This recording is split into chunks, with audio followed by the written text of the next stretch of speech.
தமிழ்நாடே கேள்விப்பட்டிராத அதிரடி விலை குறைப்பு சூப்பர் சரவணா ஸ்டோர்ஸ். தொடர்ந்து அரசியல் படிப்போம், பேசுவோம், விவாதிப்போம். மறக்காம நம்ம சேனல் நியூஸ் ஃபோக்கஸ் தமிழை சப்ஸ்கிரைப் பண்ணி இணைந்திருங்கள்.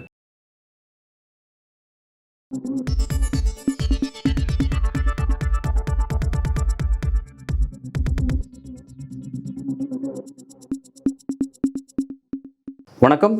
இன்றைக்கு நம்முடன் அரசியல் பேசும் சிறப்பு விருந்தினர், மூத்த அரசியல்வாதி, பட்டிமன்ற நடுவர், திராவிட இயக்க பேச்சாளர், சொற்பொழிவாளர் திரு நாஞ்சில் சம்பத் அவர்கள்.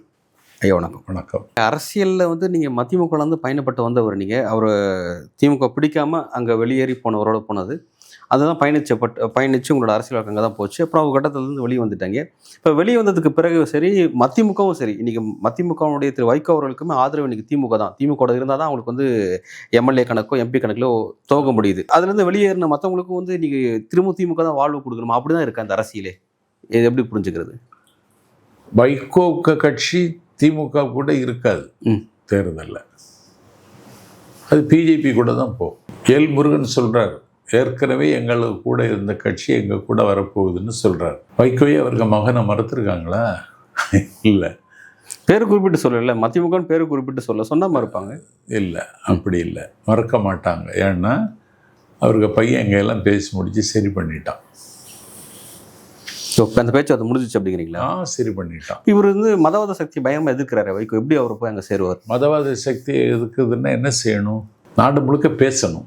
இன்னைக்கு மதவாத சக்திகளை எதிர்த்து தமிழ்நாட்டில் பிளாட்ஃபார்மில் பேச யாரும் தயாரில்லை. நான் தயாராக இருக்கேன், எனக்கு வாய்ப்பு இல்லை.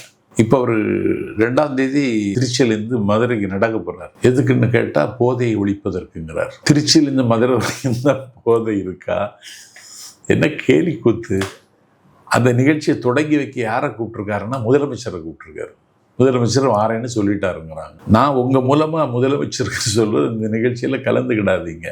கலந்துக்கிட்டா போதை இருக்குங்கிறத நீங்களே ஒப்புதல் வாக்குமூலம் கொடுத்ததா ஆகிடும். அது எப்படி? ஆமாம், முதலமைச்சரே போனால் அப்போ போதை இருக்குன்னு அர்த்தம் இல்லை. ஒரு நல்ல காரியத்துக்கு அவர் ஒரு ஒரு அரசியல் நடவடிக்கை மேற்கொள்கிறாரு. அது ஒரு துவக்க ஒரு சிஎம் வர்றதுங்கிறது ஒரு கௌரவமான விஷயம் தானே? இல்லை, அது கௌரவமான விஷயம் இல்லை. நீ போதையை ஒழிப்பதாக இருந்தால் குஜராத்தில் இருக்கிற அத்தானிக்க துறைமுகத்தை இழுத்து மூட சொல்லு. அத்தானிக்க துறைமுகத்திலிருந்து தான் போதைப் பொருள் எல்லாம் இந்தியாவில் எல்லா இடத்துக்கும் வருது. இதை பேசு. நீ இவர் போய் குஜராத்தில் போராட சொல்கிறீங்களா? ஆமாம், நீ அங்கே சாஞ்சி வரைக்கும் போனீங்க. ராஜபக்சேவை எதுக்கு குஜராத்துக்கும் போ. பாலஸ்தீனம் விடுதலை அடையணும் அப்படின்னு சொல்லிட்டு அதுக்கான போராட்டத்தை, தமிழ்நாட்டு போராட்டத்தை அனுமதி வாங்கி நடத்தக்கூடிய ஒரு வழக்கம் இருக்குது. இதுக்காக பாலஸ்தீன எல்லையிலே போய் போராட முடியும் அப்படின்ற மாதிரி விஷயம் இருக்குல்ல? இல்லை, நான் என்ன சொல்கிறேன், போதை எங்கேருந்து வருதுன்னு நீ சொன்னியா? இது வரைக்கும் சொன்னியா? அத்தானிக்க துறைமுகம் மூலமாக தான் வருதுன்னு சொன்னியா? நீ அத்தானிக்க துறைமுகத்தில் வேலையை தானேங்க. போதையை ஒழிக்கிறது நீ நடந்தா ஒழிஞ்சிருமா போதை? அதுக்கு பெரிய வேலை இருக்குங்க, நெட்வொர்க்கு. போதையை ஒழிக்கிறது விளையாட்டு இல்லைங்க. 6000 மைல் நடந்தான் மாவோ. சியாங் ஷேக்கினுடைய சாம்ராஜ்யத்தை சாய்ப்பது மட்டுமல்ல அவரது குறிக்கோள். கஞ்சா போதையில் கவிழ்ந்து கிடந்த செஞ்சினத்து இளைஞர்களை காப்பாற்றுவதும் அவருடைய குறிக்கோள். பேசிட்டே போனாரு. பேரணி முடிந்தது. ஒரு கடல்ல அபின் நிரப்பிக்கொண்டு ஒரு கப்பல் வந்து நின்றது. கலகக்காரர்கள் கடலில் தாவி குதித்தார்கள். அபின் நிரப்பப்பட்ட கப்பலை தீ வைத்து கொளுத்தினார்கள். நடுக்கடலில் கப்பலும் அபினும் எரிந்து சாம்பலாயிற்று. இதை ஹிஸ்டரியில் அபினி யுத்தம் என்று சொல்வார்கள். ஒரு அபினி யுத்தம் நடத்த வேண்டிய அளவுக்கு தமிழ்நாட்டில் நிலைமை மோசமாக இருக்குன்னு பேசுவியா? என்ன விளையாட்டு அடிக்கிறீங்க? இதெல்லாம் நாடகம். வைகோவினுடைய நாடகத்தின் இறுதி காட்சி நடந்துட்டு இருக்கு. நேர்மையின் நெருப்பாக இருக்கக்கூடிய எண்ணெயை சந்தேகப்படுறாங்க அப்படின்னு சொல்லி ரொம்ப காட்டமாக திரு வைகோ அவர்கள் சொல்கிறார். நான் சொத்து சேர்த்துட்டேன், 1500 கோடி சொத்து சேர்த்துருக்கேன், என் மகன் 250 கோடி சொத்து சேர்த்துட்டான் அப்படின்னு சொல்லி எல்லாம் மல்லை சத்யா உள்ளிட்டவங்களாம் பேசுகிறாங்க. அதாவது என்னோட எதிரிகளே ஒரு கரைப்படியாத கரங்களுக்கு சொந்தக்காரர் வைகோன்னு சொல்லுவாங்க. அப்படிப்பட்ட எண்ணெய் இவங்களாம் வைகோ அவன்கிட்ட தான் அக்கௌண்ட் இருக்கேன். மல்லை சத்யாட்ட அக்கௌண்ட் நம்பரே இருக்கு. டொரண்டோ வரைக்கும் கணக்கு வச்சிருக்கிறியே. தேனியிலிருந்து டொரண்டோ வரைக்கும் சொத்து இருக்கு. தேனியிலிருந்து டொரண்டோ வரைக்கும் டொரண்டோ பேங்க்லேயே அக்கௌண்ட் இருக்கு. டொரண்டோவிலேயே ஸ்டார் ஹோட்டல் இருக்கு. நேர்மை நெருப்பு என்ன சந்தேகம்? நெருப்பா? நாணயத்தின் கவசம் சொல்றாரு. நாணயத்தின் கவசமெல்லாம் இருக்க முடியாது. அதில் வெளிவந்துடும், சீக்கிரம் வந்துடும். அதாவது என்ன சொல்கிறேன்னா, நான் அரசியலுக்கு வந்து நான் நிறைய இழந்திருக்கேன். என் சொத்து நான் வரும்போதே வந்து ஒரு பணக்கார குடும்பத்தில் இருந்தேன். நான் காசு இல்லாமல் அரசியலுக்கு வரல, வந்து அரசியல் வந்து இழந்திருக்கேன் நான் அப்படின்ற மாதிரி குறிப்பிட்றேன். இப்போ அவரை ஈட்டுனது ஈட்டவே இல்லைங்கிறார் அவர்.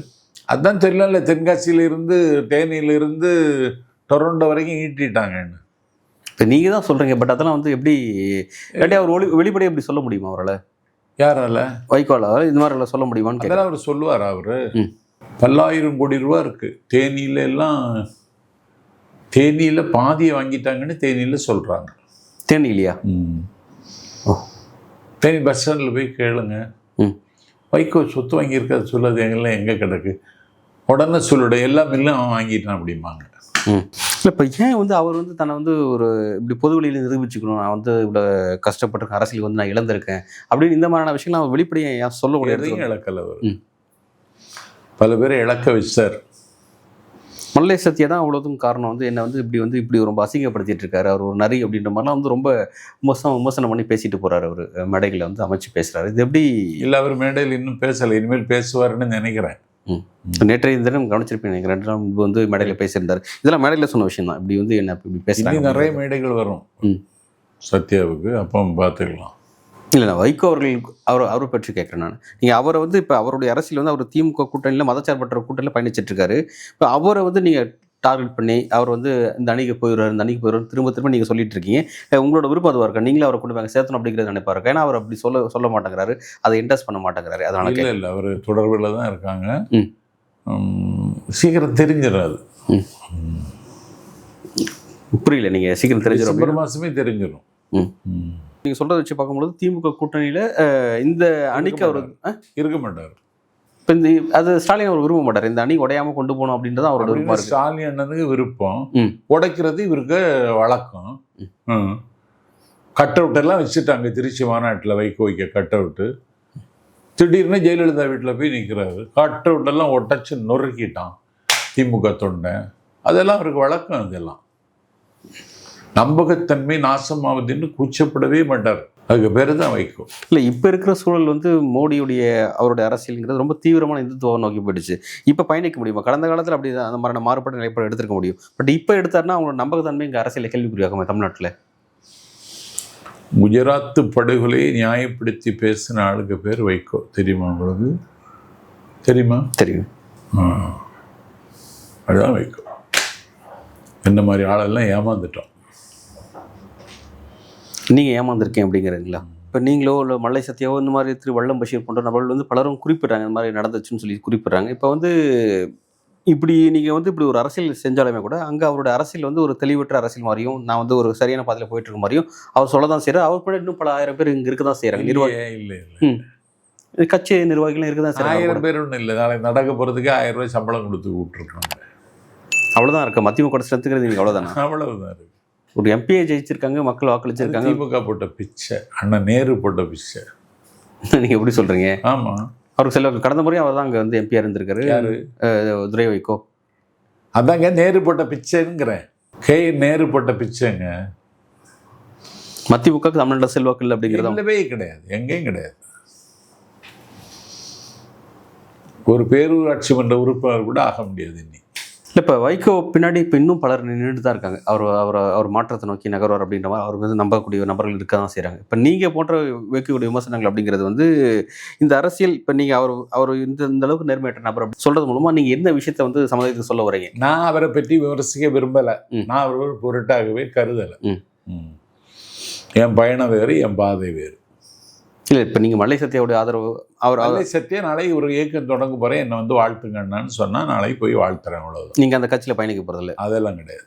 கட்சியில் நீங்கள் பயணிக்கல, நீங்கள் பயணித்த கட்சி அதுதான். அது நீங்கள் கடந்த காலத்தில் வந்த கட்சி, அவ்வளோ இனிமேல் வந்து அரசியல் கட்சியோட இதுலேயும் பயணிக்க மாட்டேங்க. உங்களோட பயணம் இப்படி தான். ரைட், ஓகே, நல்லது, நன்றி.